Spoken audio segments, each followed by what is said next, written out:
Welcome to Mishra study Naugachhia. Mishra study Naugachhia में आपका स्वागत है। आज हम लोग कुछ इम्पॉर्टेंट चीज़ों को देखेंगे। क्लास 8 सब्जेक्ट मैथमेटिक्स, ब्याज पर आधारित प्रश्न, यानी कि मूलधन, समय, दर, ब्याज, ये सब ज़्यादा जो है कॉम्पिटेटिव एग्जाम में भी पूछा जाता है। प्लस पॉइंट में ये चीज़ दैनिक जीवन में भी काफ़ी उपयोगी है।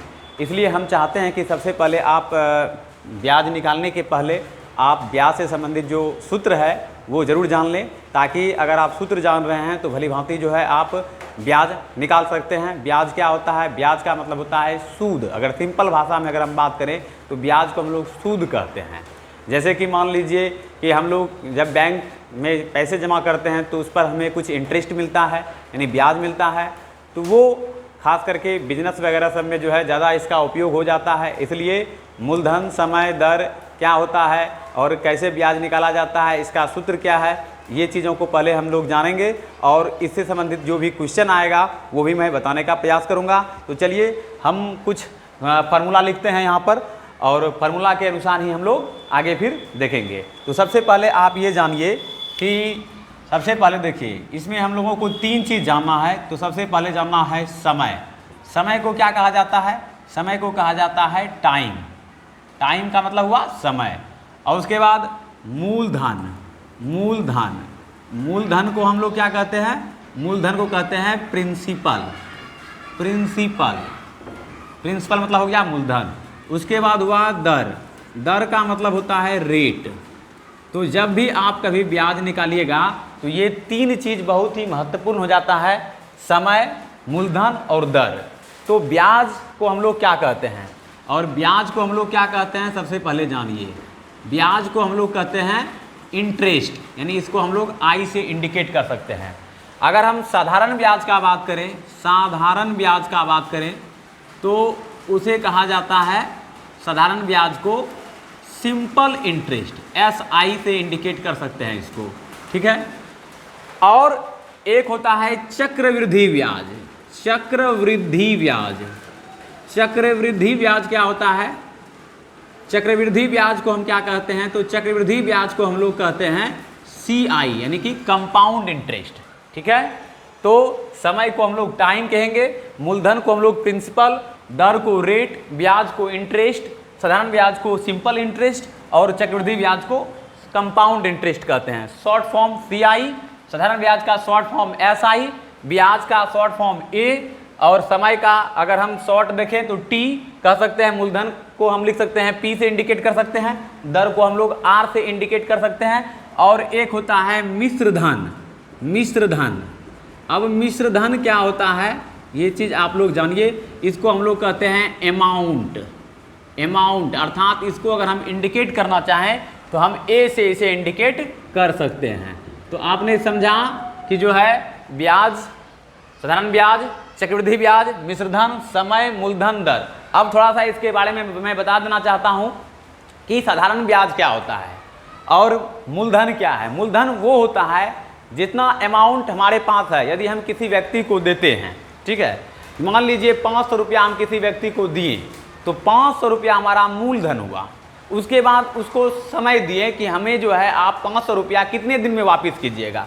तो वह एक टाइम ले लेता है कि 2 महीने, 3 महीने, 4 महीने या 1 साल, 2 साल, इस अवधि में आपको मैं पैसा वापस करूंगा। तो इस आधार पर मैं मतलब हम जो है उसको कहते हैं कि जो है आपसे हमें जो है इंटरेस्ट चाहिए। तो वह पूछता है कि कितना चाहिए आपको इसका ब्याज। तो वह 2%, 3%, 4% जो होता है उसी को हम लोग रेट कहते हैं। तो आपने समझा कि समय क्या होता है, यानी कि जो मूलधन, यानी कि जो पैसा हमारे पास है, हम जो अगर देते हैं किसी को तो वह हमारा मूलधन कहलाता है। और जितना वह समय लेता है और उस अवधि में यदि वह पैसा हमें वापस करता है सूद समेत तो उसी को हम लोग कहते हैं मिश्र धन, अर्थात अमाउंट कहते हैं। और यदि मान लीजिए कि दर, यानी कि कितना परसेंट पर हम उसको दे रहे हैं पैसा, जैसे कि मान लीजिए 500 रुपया देंगे, 5% लेंगे, तो 5% का मतलब हुआ कि 100 रुपया में 5 रुपया, यानी कि 5%। 10% होगा तो 100 रुपया में 10 रुपया, इस तरह से होता है। तो आप यहाँ पर देख लिए। अब देखिए कुछ इंपॉर्टेंट फॉर्मूला है, तो फॉर्मूला यहाँ पर हम लिख देते हैं। देखिए सबसे पहले साधारण ब्याज का अगर फॉर्मूला हम लोग देखें, साधारण ब्याज, का अगर हम फार्मूला देखें, सूत्र देखें, तो साधारण ब्याज का फार्मूला होता है मूलधन गुना समय गुना दर बाय 100। ठीक है, इसी चीज़ को हम लोग लिख सकते हैं इस तरह से, SI इक्वल टू P, यानी कि मूलधन को हम लोग P से इंडिकेट करते हैं, P गुना T गुना R, अर्थात P से हम मूलधन को इंडिकेट करते हैं, समय को T से और दर को R से, बाय हमारा हो जाएगा 100। इस तरह से आपने समझा। अब देखिए दूसरा फार्मूला क्या है इसका, अगर हम देखेंगे यहाँ पर देखिए कुछ नहीं है तो क्या है, एक है, इसको क्रॉस मल्टीप्लाई करेंगे तो इस तरह से लिखेंगे SI multiply 100 is equal to, यानी कि SI गुना 100 और 1 से गुना कर देंगे PTR को, तो ये हमारा हो जाएगा PTR, अर्थात साधारण ब्याज गुने 100 बराबर हमारा होगा मूलधन गुना दर गुना समय का। अब इससे हमारा 3-4 फार्मूला और निकल जाएगा। तो देखिए क्या फार्मूला निकल कर आता है, आप सूत्र को याद मत कीजिए, सिर्फ सूत्र को बनाने के लिए समझिए कि सूत्र बनता कैसे है।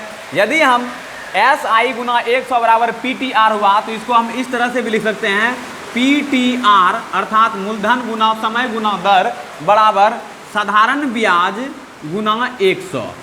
ठीक है, अब अगर हम मूलधन निकालना चाहें तो क्या होगा, तो मूलधन के बराबर हम लिख सकते हैं साधारण ब्याज गुना 100 बाय, जो यहाँ TR है ना तो TR नीचे आ जाएगा, TR अर्थात मूलधन बराबर साधारण ब्याज गुना 100 बटे समय गुना दर होता है। इसी प्रकार यदि हम समय बराबर निकालें, टाइम बराबर क्या होगा, तो हम कह सकते हैं कि साधारण ब्याज गुना 100 बटे PR, यहाँ आ जाएगा नीचे में PR, अर्थात समय बराबर साधारण ब्याज गुना 100 बटे मूलधन गुना दर। अगर हम दर बराबर निकालना चाहें तो दर बराबर हमारा क्या होगा, R बराबर, तो हमारा हो जाएगा साधारण ब्याज गुना 100 बटे TP, अर्थात R equal to rate equal to दर इक्वल टू साधारण ब्याज गुना 100 बटे समय गुना मूलधन या मूलधन गुना समय। ये फॉर्मूला बहुत ही महत्वपूर्ण है, ये आप दिमाग में सेट कर लीजिएगा। तो साधारण ब्याज आप निकाल सकते हैं आसानी से। यदि आपको मूलधन समय दर दिया हो तो आप साधारण ब्याज निकाल सकते हैं। यदि आपको कोई भी मूलधन समय दर में से कोई 3 चीज़ दिया गया हो, जैसे कि मान लीजिए साधारण ब्याज दिया गया हो, समय दिया गया हो, दर दिया गया हो, तो मूलधन आप निकाल लीजिएगा।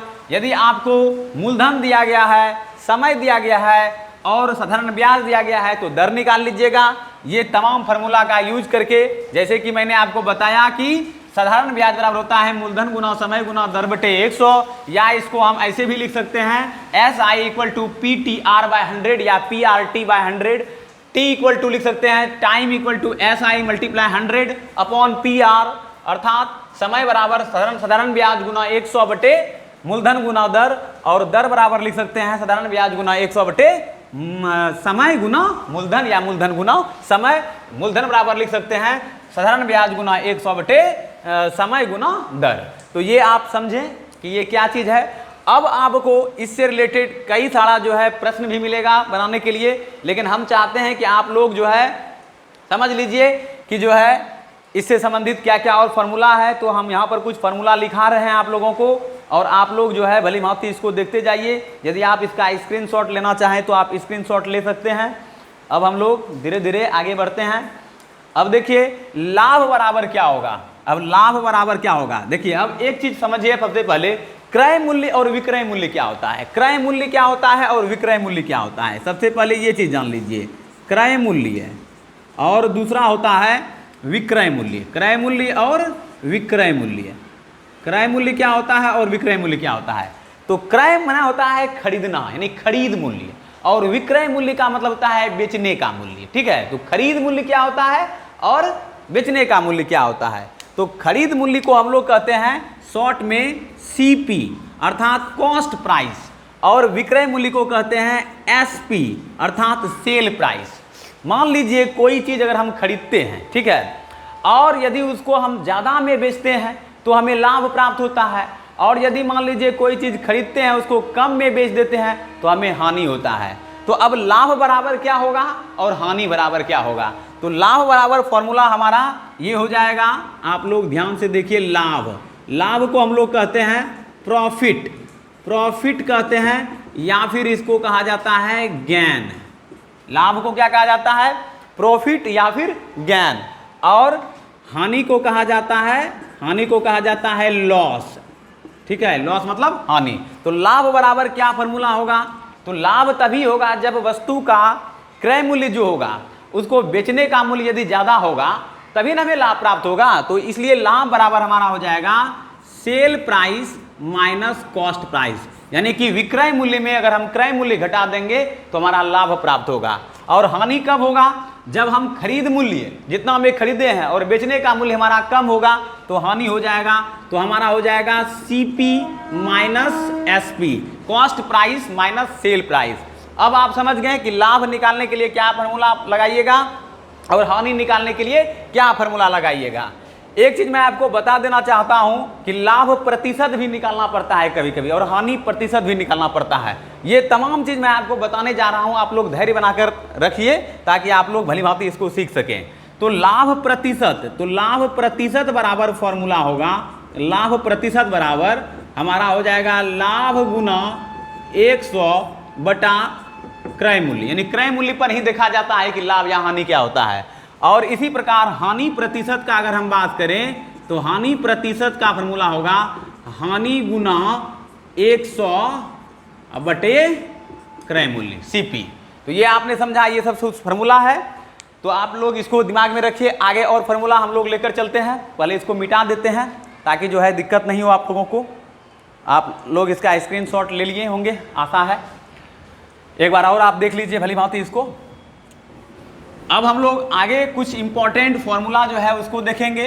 लाभ और हानि आपने समझा कि लाभ क्या होता है और हानि क्या होता है। साधारण ब्याज क्या है, समय क्या होता है, मूलधन क्या होता है। साधारण ब्याज बराबर सूत्र क्या होगा, दर बराबर सूत्र क्या होगा, मूलधन बराबर सूत्र क्या होगा, समय बराबर सूत्र क्या होगा, लाभ प्रतिशत बराबर सूत्र क्या होगा, सेल प्राइस क्या होता है, कॉस्ट प्राइस क्या होता है। तो ये तमाम चीज आप अगर जान लेंगे तो आपको खास करके ब्याज पर आधारित जो प्रश्न होगा उसको बनाने में तनिक भी दिक्कत नहीं होगा। अब आप एक चीज जान लीजिए कि कंपाउंड इंटरेस्ट का हम बात कर रहे थे, थोड़ा सा उसके बारे में बता देते हैं आपको, जिसको हम लोग चक्रवृद्धि ब्याज कहते हैं। चक्रवृद्धि यानी कि ब्याज का ब्याज जो होता है उसी को हम लोग चक्रवृद्धि ब्याज कहते हैं। अर्थात मान लीजिए किसी व्यक्ति को आपने 500 रुपया दिया और उसका 5% ब्याज आपने लिया उससे। तो मान लीजिए 1 महीने के लिए टाइम आपने दिया और आपने कहा कि जो है मुझे इस 500 रुपये का 5% ब्याज चाहिए, यानी कि इसका इंटरेस्ट चाहिए। तो 500 रुपया का 5% कितना हुआ? चूंकि 100 रुपये में 5 रुपया हुआ तो 500 रुपये में 25 रुपया हुआ और 1 महीने का अवधि आपने दिया तो 500, और यदि आपको मूलधन समेत मिश्र धन वापिस करेगा तो 525 रुपया हुआ आपको भुगतान करेगा। ठीक है, तो ये जो 525 रुपया हुआ ये मूलधन समेत हो गया आपका, इसको हम लोग कहते हैं मिश्र धन। यानी कि कितना धन हुआ मिश्रित धन वो हमारा होता है अमाउंट, टोटल अमाउंट कितना हुआ। और जब आप उसको ज़्यादा रुपया दीजिएगा, जैसे मान लीजिए 1000 रुपया, 1000, 5000, 10,000, 50,000, तो इस पर आपका ब्याज ज़्यादा होगा अगर आपका परसेंटेज ज़्यादा है तो इसलिए कहा जाता है कि ब्याज में ना तो पैसा लेना चाहिए ना तो किसी को पैसा देना चाहिए। सूद जो खाता है मतलब वो उसका डेवलपमेंट नहीं होता है। ये हम कॉमिकल वे में बोल रहे हैं आपको, लेकिन चूंकि हमें जानना जरूरी है कि बैंक वगैरह सेक्टर वगैरह सब में, बैंकिंग में खास करके इसका उपयोग बहुत ज़्यादा होता है। जो भी कॉमर्स पढ़ते हैं उसके लिए बहुत ही फायदेमंद वीडियो होगा आपके, ये जो मैं बताना चाह रहा हूं आप लोगों को। तो चक्रवृद्धि ब्याज का मतलब हुआ ब्याज का ब्याज। जैसे मान लीजिए 525 रुपया हुआ 1 महीने का ब्याज, अब 525 रुपया हुआ, अब वो बंदा आपको नहीं दिया 1 महीने में, तो आपने कह दिया कि अब हमें ब्याज का ब्याज अर्थात चक्रवृद्धि ब्याज भी चाहिए। अब वो 525 रुपया जो होगा 525 रुपया का ब्याज होगा। इसी चीज को हम लोग चक्रवृद्धि ब्याज कहते हैं, जिसको हम लोग सामान्य भाषा में अगर कहेंगे तो इसको हम कंपाउंड इंटरेस्ट यानी कि CI कहते हैं। C for compound, I for interest, that means चक्रवृद्धि, C फॉर चक्रवृद्धि और I फॉर ब्याज। अर्थात कंपाउंड मतलब चक्रवृद्धि मिश्रित जिसको कहते हैं और I मतलब इंटरेस्ट, दैट मीन्स ब्याज। तो चक्रवृद्धि ब्याज का सूत्र क्या होता है? चक्रवृद्धि ब्याज का भी सूत्र होता है, यदि आपको मूलधन निकालना हो तो क्या होगा, दर निकालना हो तो क्या होगा, समय निकालना हो तो क्या होगा। तो देखिए चक्रवृद्धि ब्याज के लिए आपको फॉर्मूला है कि यानी कि P into 1 plus R upon 100 to the power T, ठीक है। P into 1 plus R by 100 to the power T, ये हमारा जो है निकल जाएगा, और -1, ये फॉर्मूला होता है चक्रवृद्धि ब्याज के लिए। CI बराबर ये फॉर्मूला हो जाएगा P into 1 plus R by 100 to the power T, या N कह सकते हैं, -1, जहां P मूलधन हुआ, R दर हुआ, T टाइम हुआ, आप देख रहे हैं। तो इस आधार पर यानी इस फॉर्मूला पर आप जो है चक्रवृद्धि ब्याज भी फाइंड आउट कर सकते हैं।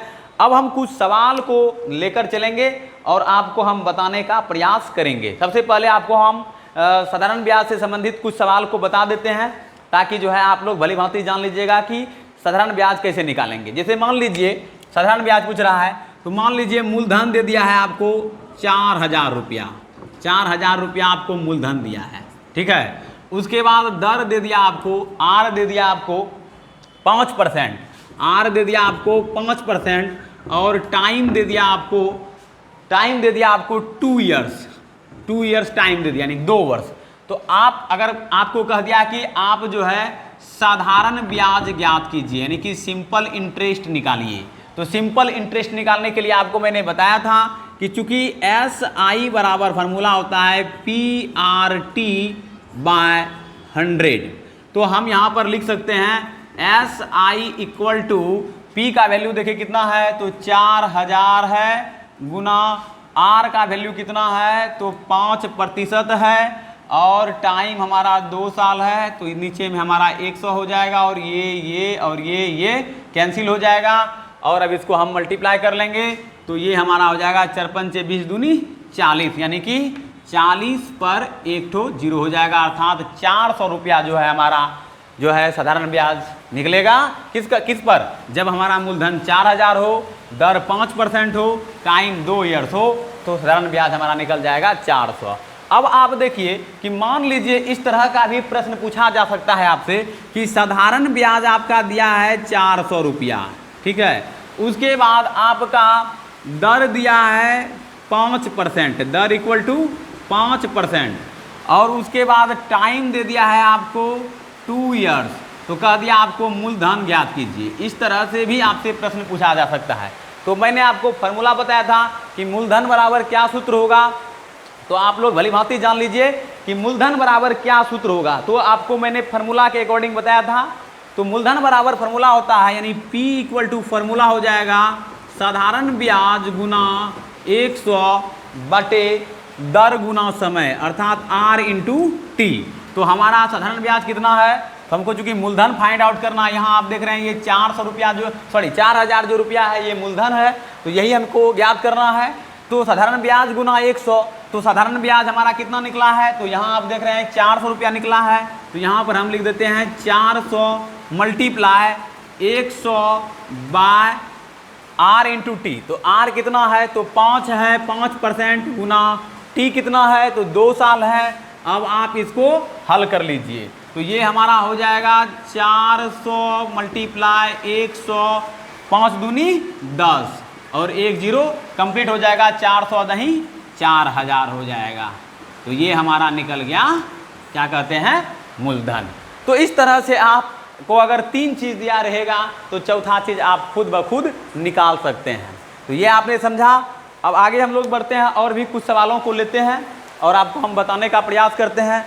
फॉर्मूला वगैरह सब भी ढंग से आप लोग सीख लीजिए, ताकि जो है अगर आप साधारण ब्याज का मतलब जो है कैसे निकालना अगर चाहेंगे तो किस तरह से निकलेगा, तो फार्मूला इसके लिए बहुत ही महत्वपूर्ण हो जाता है। इसलिए जो है फार्मूला आप लोगों को माइंड में होना चाहिए, चाहे वह साधारण ब्याज का फार्मूला हो, चाहे वह चक्रवृद्धि ब्याज का फार्मूला हो, चाहे लाभ बराबर हो, चाहे लाभ % बराबर हो, चाहे आपका विक्रय मूल्य हो, क्रय मूल्य हो, कुछ भी हो, तो आप सिर्फ सवाल के माध्यम से फॉर्मूला के साथ आप उसका हल आसानी से कर सकते हैं। तो चलिए आगे हम लोग जो फार्मूला इससे संबंधित है उसको भी देख लेते हैं।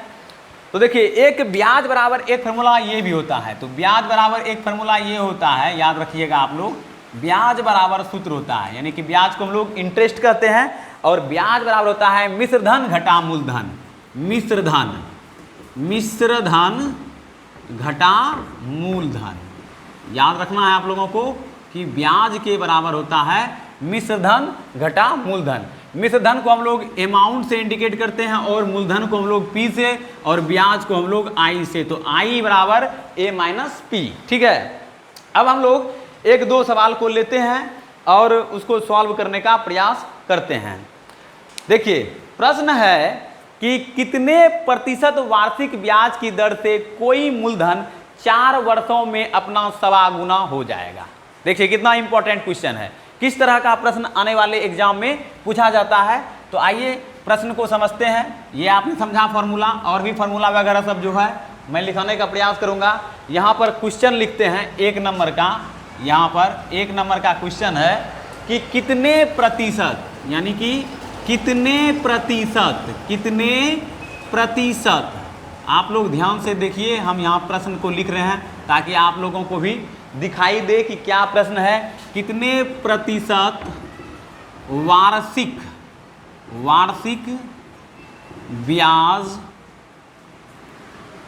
ब्याज की दर से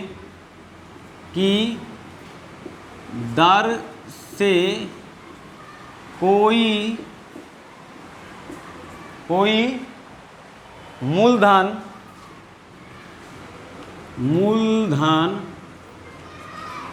ठीक है, कोई मूलधन 4 वर्षों में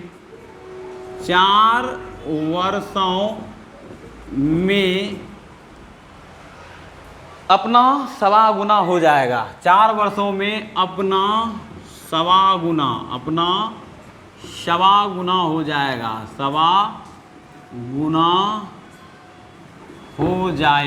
हो जाएगा। ध्यान से देखिएगा। तो आप यहाँ पर देख रहे हैं कि कितने प्रतिशत वार्षिक ब्याज की दर से कोई मूलधन 4 वर्षों में अपना 1.25 गुना हो जाएगा। तो ये क्वेश्चन है, तो इसको हम लोग सॉल्व करते हैं।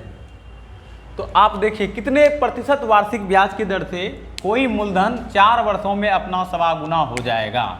तो मान लेंगे यहाँ पर, माना कि ब्याज की दर बराबर R%। ठीक है, ब्याज की दर R% मान लेंगे तथा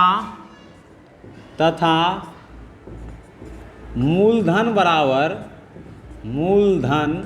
बराबर P मान लेंगे। ठीक है, समय दिया गया है 4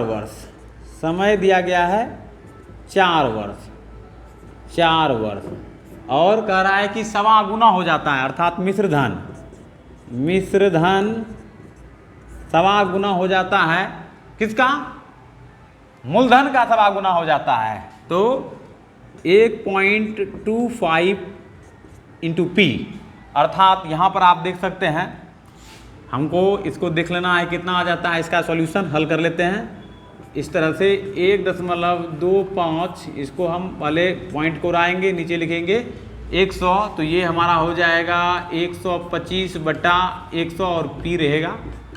तो इस तरह से हमारा हो गया, 5 से कटाइए तो 5 दूनी 10, 2 12, 25 पंचे 125 और 20 पंचे 100, 5 हैं 25 और 5 चौके 20, अर्थात हमारा वैल्यू आ गया 5P/4।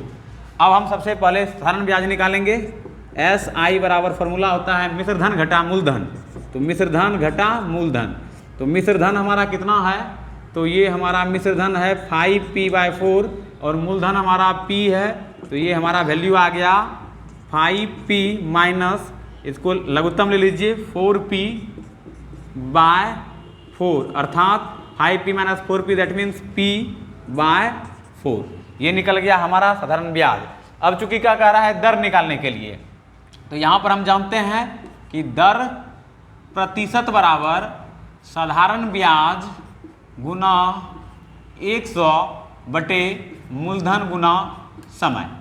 तो साधारण ब्याज हमारा कितना निकला है, P/4। P/4 मल्टीप्लाई 100 बटे मूलधन, चूँकि P ही माने हैं, और T हमारा दिया है 4 वर्ष। ये 4 से कटा दीजिए, 25 चौके 100, ये P और ये कैंसिल हो जाएगा। अब इसको भाग दीजिएगा तो 6.1/4% इसका आंसर हो जाएगा। तो ये हमारा निकल गया। ब्याज की दर कितना निकला? 6.1/4%। इस तरह से आप सॉल्व कर सकते हैं। अब हम लोग कुछ और सवाल को देखते हैं।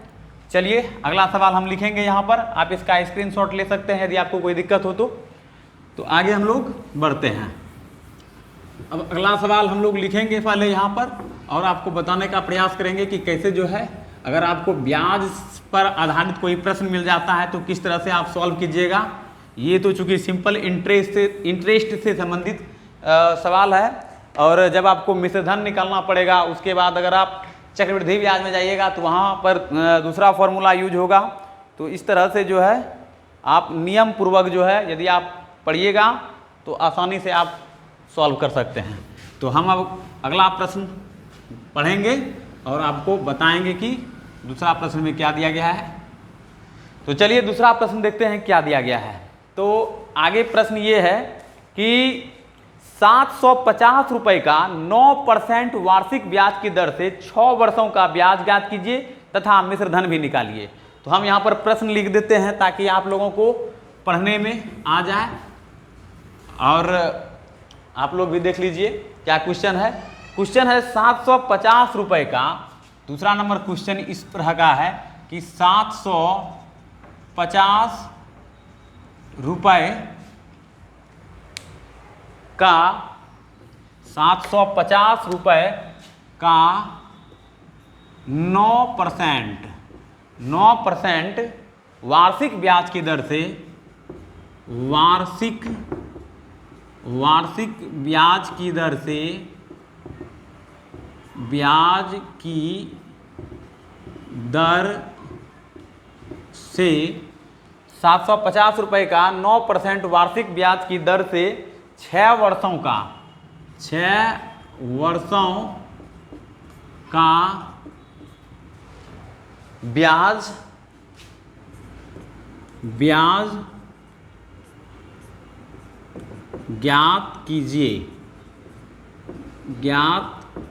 कीजिए और उसके बाद कह रहा है तथा मिश्र धन भी निकालिए, मिश्र धन भी निकालिए। ये क्वेश्चन है, आप लोग सही तरीके से देख लीजिए, इस तरह का क्वेश्चन है।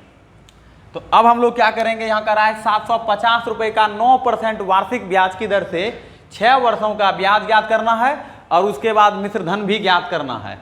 तो आइए इसको हम लोग ज्ञात करते हैं। तो सबसे पहले क्या दिया है, 750 रुपया मूलधन दिया है, तो यानी कि मूलधन को हम लोग P से इंडिकेट करते हैं, और ये हमारा दिया है 750 रुपया मूलधन दे दिया है, और उसके बाद दर दिया है, यानी दर को हम लोग R से इंडिकेट करते हैं, ये हमारा दिया है 9%। उसके बाद समय हमारा दिया गया है, समय को हम लोग T से इंडिकेट करते हैं, और समय दिया है 6 वर्ष, ये हमारा दिया गया है प्रश्न से। तो क्या कह रहा है, ब्याज ज्ञात करने के लिए सबसे पहले हम लोग ब्याज का जो सूत्र होता है लगा देंगे। साधारण ब्याज बराबर फॉर्मूला होता है मूलधन गुना समय गुना दर बाय 100। तो अब आप इस पर बैठा दीजिए, तो ये हमारा हो जाएगा 750 गुना 9 गुना 6 बाय 100। तो ये कंप्लीट हो गया। उसके बाद इसको कटाइए, 2 से 2 तिया 6, 2 पंचे 10, 5 से इसको कटाइए, 15 पचे 75। तो इस तरह से 15 नमा 35 से अर्थात 135 गुना 3 हो जाएगा। 15 नमा 35 से गुना 3, 3 पचे 15, 5 बाकी 1, 3 तिहाई 9, 1 10 के 0 बाकी 1, 3 1 3 1 4, 405 रुपया इसका वैल्यू आएगा। ब्याज निकाल लिए। अब हम मिश्र धन निकालेंगे। तो मिश्र धन को हम लोग इंडिकेट करते हैं ए से। तो ए बराबर हमारा फॉर्मूला होता है, मिश्र धन बराबर फॉर्मूला होगा मूलधन प्लस ब्याज, मूलधन प्लस ब्याज, मूलधन प्लस ब्याज, ये सूत्र होता है। तो मूलधन हमारा कितना है, 750 रुपया मूलधन है, 750 रुपया मूलधन है और ब्याज हमारा निकला है 405 रुपया, और इसको अगर आप ऐड करते हैं तो 7 4 1155 रुपया इसका रिजल्ट होगा। तो ये आपका आंसर आ जाएगा 1155 रुपया। तो आपने समझा कि जो है अगर हमें इस तरह का प्रश्न दिया जाए कि 700, जैसे कि मान लीजिए यहाँ पर आपको कुछ भी दिया जा सकता है, 750 रुपये का 9% वार्षिक ब्याज की दर से 6 वर्षों का ब्याज ज्ञात करना है तथा मिश्रधन भी ज्ञात करना है। तो यदि आप इसको समझ लिए तो इस तरह का प्रश्न आप बना सकते हैं। यदि आपको स्क्रीनशॉट लेना है तो ले सकते हैं। आगे हम लोग जो है नेक्स्ट सवाल को देखते हैं, इसको मिटा देते हैं। अब आगे सवाल हम फिर इसी प्रकार लिखेंगे, आपको समझाने का प्रयास करेंगे।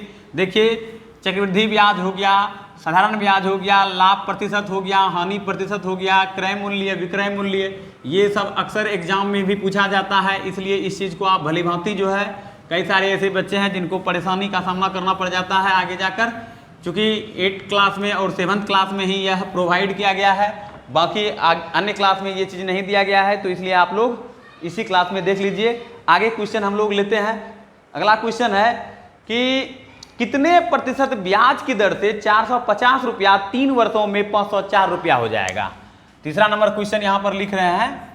देखिए, कहता है कितने प्रतिशत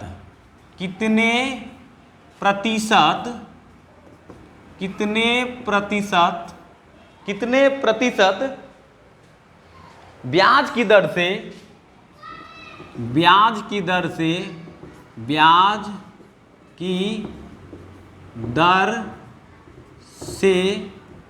कितने प्रतिशत ब्याज की दर से 450 रुपया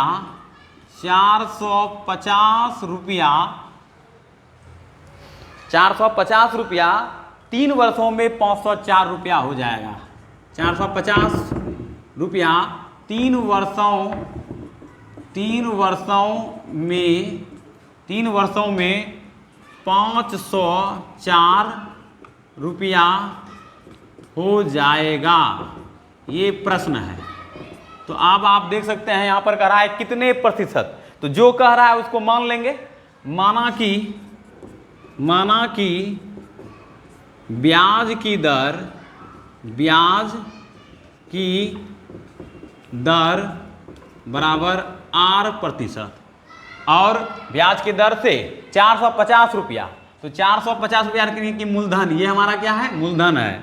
और मूलधन को हम लोग P से इंडिकेट करते हैं। मूलधन ब्रैकेट में लिख देते हैं P बराबर हमारा कितना दिया है, 450 रुपया, और 3 वर्षों में समय दिया गया है हमारा, समय को हम लोग T से इंडिकेट करते हैं, और T बराबर दिया है 3 वर्ष।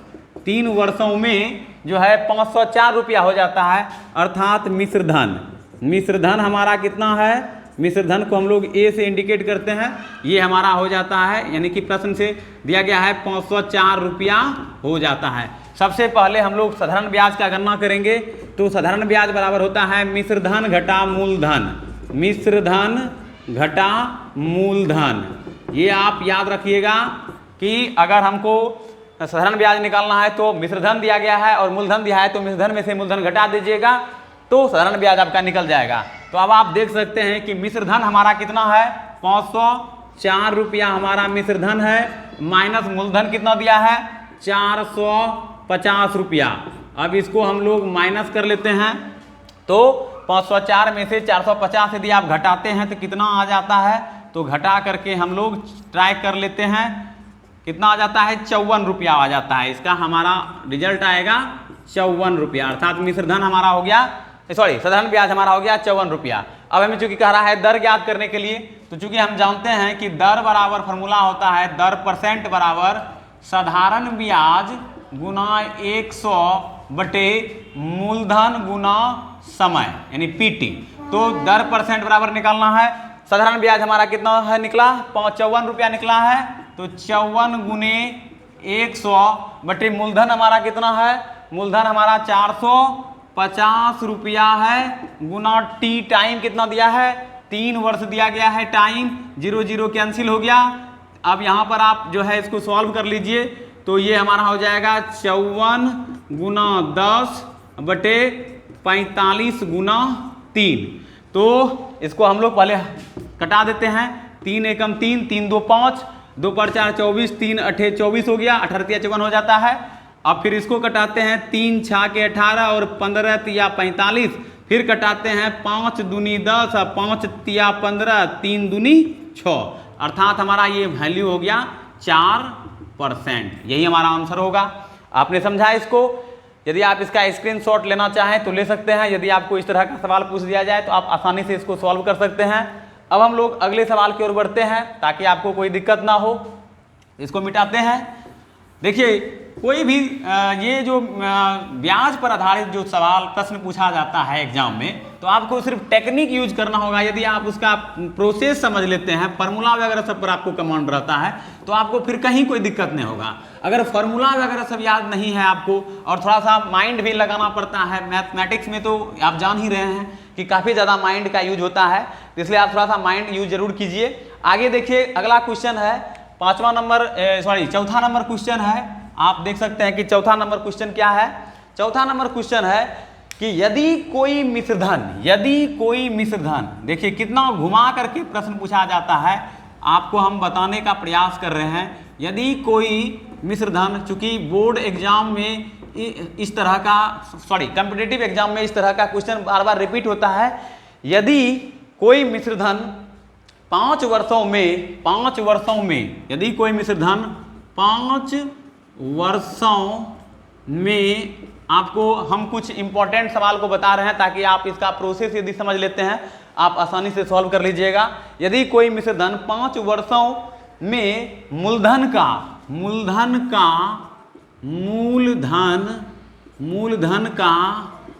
5/4 हो जाता है, मूलधन का 5/4 हो जाता है, मूलधन का 5/4 हो जाता है, ठीक है। तो ब्याज की दर ज्ञात कीजिए। ब्याज की दर ज्ञात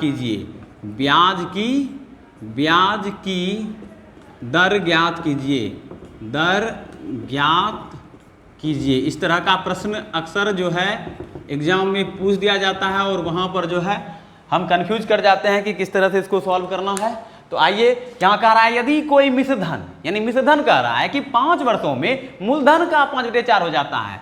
तो माना कि यहाँ पर लिखेंगे सबसे पहले, माना कि मूलधन, पहले मूलधन ही मान लेंगे, मूलधन बराबर P मान लेते हैं, ठीक है। और समय हमारा क्या दिया है, 5 वर्ष। जो सब चीज़ दिया गया है उसको हम लिख लेंगे। समय बराबर 5 वर्ष दिया गया है प्रश्न से, और मूलधन का 5/4 हो जाता है, कौन सी, मिश्रधन हो जाता है। तो A बराबर हमारा मूलधन का 5/4, तो मूलधन P है, P का 5/4, अर्थात हमारा वैल्यू हो गया 5P/4, ये वैल्यू हुआ। तो ब्याज की दर कह रहा है ज्ञात करने के लिए, ब्याज की दर तथा देखिए ब्याज की दर को हम मान लेंगे, तथा ब्याज की दर बराबर R%। सबसे पहले हम लोग सिंपल इंटरेस्ट निकालेंगे, क्योंकि SI बराबर हम लोग जानते हैं मिश्रधन घटा मूलधन होता है। तो मिश्रधन कितना है, 5P/4, और मूलधन को चूंकि P ही माने हैं तो इसको आप सॉल्व कर लीजिए। इसका भिन्न का घटाव कीजिएगा तो आपका हो जाएगा यहाँ पर 5P - 4P/4। तो 5P - 4P/4 कीजिएगा तो आपका वैल्यू हो जाएगा P/4, अर्थात P/4 आ जाएगा। साधारण ब्याज आपका निकल गया। अब हम लोग क्या कह रहा है, दर ज्ञात करने के लिए कह रहा है। तो दर बराबर, यानी कि दर % बराबर हम लोग जानते हैं, सूत्र क्या होता है कि साधारण ब्याज गुना 100 बटे मूलधन गुना समय, यही होगा। यानी मूलधन गुना समय गुना दर बटे 100 होता है साधारण ब्याज का फॉर्मूला। तो दर बराबर, दर % बराबर मैंने बताया था फॉर्मूला की क्या होता है आपका। तो SI हमारा कितना निकला, P/4 × 100 बटे मूलधन हमारा कितना है, तो P ही है, गुना टाइम कितना दिया है, 5 ईयर्स दिया है। तो देखिए 4 से पहले इसको आप कटा दीजिए 25 बार में, P से P कैंसिल हुआ, 5 है 25, तो ये हमारा 5% इसका वैल्यू निकल गया। तो इस तरह से आप सवाल को सॉल्व कर सकते हैं। सबसे पहले आपको कोई भी स्थिति में साधारण ब्याज निकालना बहुत ही महत्वपूर्ण है। तो आपने इसको समझ लिया। यदि आप स्क्रीनशॉट लेना चाहें तो आप ले सकते हैं। अगले सवाल की ओर बढ़ते हैं हम। अब हम लोग अगले सवाल को देखेंगे इसी आधार पर मतलब इसी तरह का जितना भी क्वेश्चन होगा आप लोग अगर थोड़ा सा यूज कीजिएगा तो साधारण ब्याज आसानी से आप समझ सकते हैं। उसके बाद जब साधारण ब्याज सही ढंग से समझ लीजिएगा तो फिर आपको चक्रवृद्धि ब्याज समझना होगा। फिर यदि आप चक्रवृद्धि ब्याज समझ लेते हैं फिर आपको लॉस, हानि, क्रय मूल्य, विक्रय मूल्य ये सब भी जानना जरूरी है, क्योंकि ये सारा क्वेश्चन जो है हर एक कॉम्पिटिटिव एग्जाम में पूछ दिया जाता है। तो आपको अगर बेसिक नॉलेज नहीं रहेगा तो आप फिर सॉल्व नहीं कर पाइएगा, इसलिए बेसिक नॉलेज होना बहुत ही आवश्यक है। तो आज हम आपको ये चीज़ बता रहे हैं कि कैसे जो है साधारण ब्याज किस तरह से पूछा जाता है और किस तरह से आप निकालिएगा। तो ये पहले आपको बेसिक चीज़ों की जानकारी यदि हो जाती है कि तो आप इसको ट्रिक के अकॉर्डिंग भी मैं आपको बताने का प्रयास करूंगा और आसानी से आप लोग चंद सेकंड में जो है साधारण ब्याज यानी ब्याज पर आधारित जो प्रश्न आपसे परीक्षा में पूछा जाता है खास करके कॉम्पिटिटिव एग्जाम में वो आसानी से सॉल्व कर लीजिएगा। तो अभी मैं आपको सिर्फ इसका डायग्राम बता रहा हूँ कि कहाँ पर क्या यूज होने वाला है। तो आइए हम लोग आगे बढ़ते हैं और आगे जो है जो सवाल है उसको लिखेंगे और लिखने के बाद आपको बताएंगे कि किस तरह का प्रश्न एग्जाम में पूछा जाता है। तो क्वेश्चन नंबर 6 देखिए क्या दिया है, सॉरी क्वेश्चन नंबर 6 नहीं, ये 5 नंबर का होगा। आपको मैंने 4 तक बताया। 5वां नंबर प्रश्न ये है कि कितने वर्षों में 5% वार्षिक ब्याज की दर से 600 रुपये का मिश्र धन 700 रुपये हो जाएगा। कितने वर्षों में, यानी कह रहा है कितने वर्षों में 5% वार्षिक ब्याज की दर से 600 रुपये का मिश्र धन 700 रुपया हो जाएगा। तो ये चीज़ हम यहाँ पर लिखते हैं और आपको सॉल्व करके बताने का प्रयास करते हैं। तो आप यहाँ पर देख रहे हैं कि सवाल लिखा हुआ है, अब इसको हम लोग सॉल्व करते हैं। तो एक बार और प्रश्न को देख लीजिए कि कितने वर्षों में 5% वार्षिक ब्याज की दर से 600 रुपये का मिश्र धन 700 रुपये हो जाएगा, यही कह रहा है। तो कितने वर्षों में, तो माना कि यहाँ पर हम लोग मान लेंगे, माना कि सॉल्यूशन में यहाँ पर लिख देते हैं सॉल्यूशन, और माना कि समय बराबर समय इक्वल टू टी वर्ष मान लिए। अब कह रहा है कि कितने वर्षों में 5% दर दिया गया है, रेट दिया गया है, दर बराबर हमारा कितना दिया है, दर बराबर दिया है 5%। वार्षिक ब्याज की दर से 600 रुपये का मिश्र धन दिया गया है हमारा, अर्थात अमाउंट हमारा दिया गया है, अमाउंट हमारा कितना दिया है 600 रुपया दिया है गया है अमाउंट। तो 600 रुपया अमाउंट दिया है, 600 रुपये का मिश्र धन 700 रुपये हो जाता है।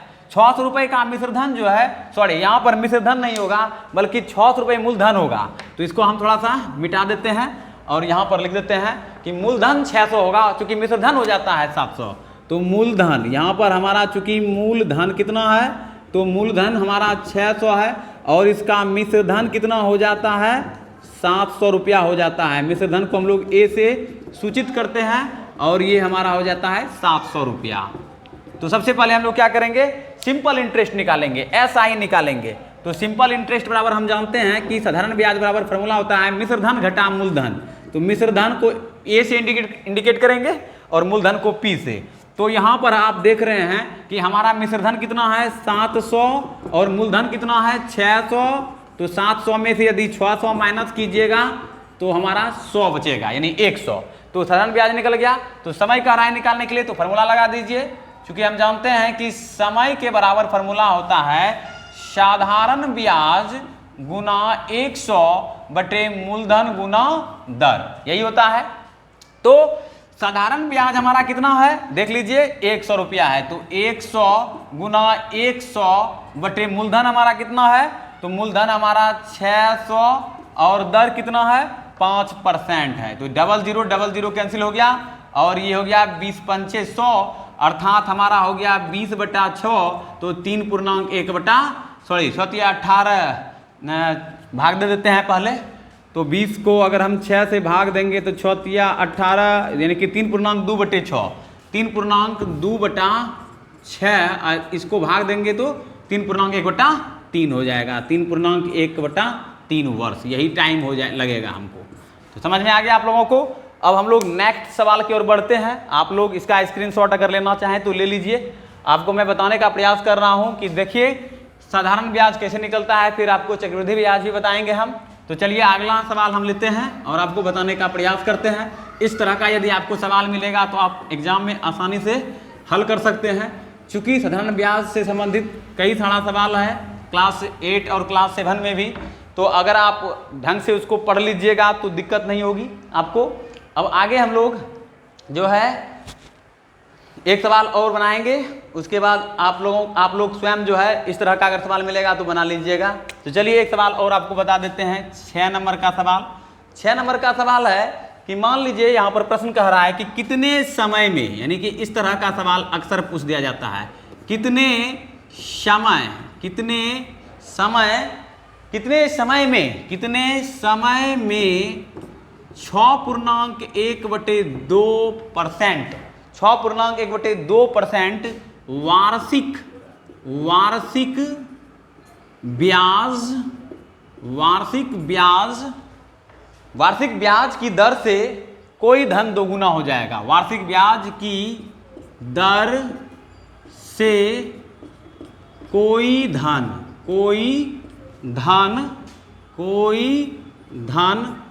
दुगुना हो जाएगा। ये प्रश्न दिया गया है कि कितने समय में 6.5% वार्षिक ब्याज की दर से कोई धन दुगुना हो जाएगा। तो आइए कितने समय में, तो मान लेंगे हम, माना कि समय बराबर t वर्ष। अब देखिए ब्याज की दर दिया गया है, ब्याज की दर कितना दिया है, दर बराबर हमारा कितना दिया है 6.5%, यही दिया है। इसको तोड़ लीजिए पहले, तो 6 दूनी 12, 1 13/2% हो जाएगा। ब्याज की दर से कोई धन, माना कि धन बराबर, यहाँ अगेन लिख देंगे यहाँ पर, क्योंकि एक बार माने हैं टी तो फिर मान लेंगे अगेन माना कि धन बराबर पी मान लेते हैं। ठीक है, धन हम क्या मान लिए, पी ले लिए। अब कहता है कि दर से कोई धन दुगुना, अर्थात मिश्र धन कह रहा है। जैसे ही कहता है दुगुना हो जाएगा, 5 गुना हो जाएगा, 700 हो जाएगा, इस तरह का अगर बात कह रहा है तो समझ लीजिए कि मिश्र धन कह रहा है। तो दुगुना हो जाता है तो इसका दुगुना तो 2p हो जाएगा। अब हम लोग सबसे पहले क्या करेंगे, साधारण ब्याज निकालेंगे। तो फॉर्मूला होता है मिश्र धन घटा मूलधन। तो मिश्र धन हमारा कितना आया है, तो मिश्र धन आया है 2p और मूलधन हमारा कितना है, p है। तो 2p में से p घट जाएगा तो ओनली खाली 1p बचेगा। तो साधारण ब्याज निकल गया। आप समय के लिए फॉर्मूला लगा दीजिए, क्योंकि हम जानते हैं कि समय बराबर क्या होता है कि SI गुना 100, अर्थात साधारण ब्याज गुना 100 बटे मूलधन गुना दर। तो साधारण ब्याज हमारा कितना आया है, तो P आया है, तो P गुना 100 बटे P गुना रेट कितना है 13/2, यही है 13/2। ये कैंसिल हो जाएगा। तो 100 गुना 2/13, अर्थात हमारा हो जाएगा 200/13। और इसको सॉल्व कर लीजिएगा तो आपका समय निकल जाएगा। तो 200 को हम लोग यहाँ पर भाग दे देते हैं 13 से, 13 एकम 13, 10 में 3 गया 7, 13 5 65 और 5 70। ठीक है, अर्थात इसका वैल्यू हो जाएगा 15.5/13 वर्ष। इतना टाइम लगेगा। इस तरह से यदि आपको सवाल मिलेगा तो आप स्वतः भी सॉल्व कर सकते हैं। तो आज हमने आपको साधारण ब्याज से संबंधित कई सारे सवालों को बताया और कुछ इससे संबंधित फार्मूला वगैरह सब भी बताया। तो यदि वीडियो अच्छा लगे तो लाइक शेयर जरूर कीजिए। चैनल को अभी तक आपने सब्सक्राइब नहीं किया है तो कर लीजिए, ताकि इस तरह का वीडियो आप लोगों को मिलते रहे। अब हम लोग नेक्स्ट वीडियो में कंपाउंड इंटरेस्ट के बारे में बात करेंगे, लाभ परसेंट, हानि परसेंट के बारे में बात करेंगे, और भी कई सारे चीज़ों को बताएंगे आप लोगों को, जो कि कॉम्पिटिटिव एग्जाम में या डे टू डे लाइफ में भी इंपॉर्टेंट हो जाता है हम लोगों के लिए। तो आज के लिए इतना ही, मिलते हैं नेक्स्ट वीडियो में। धन्यवाद, आपका दिन शुभ हो।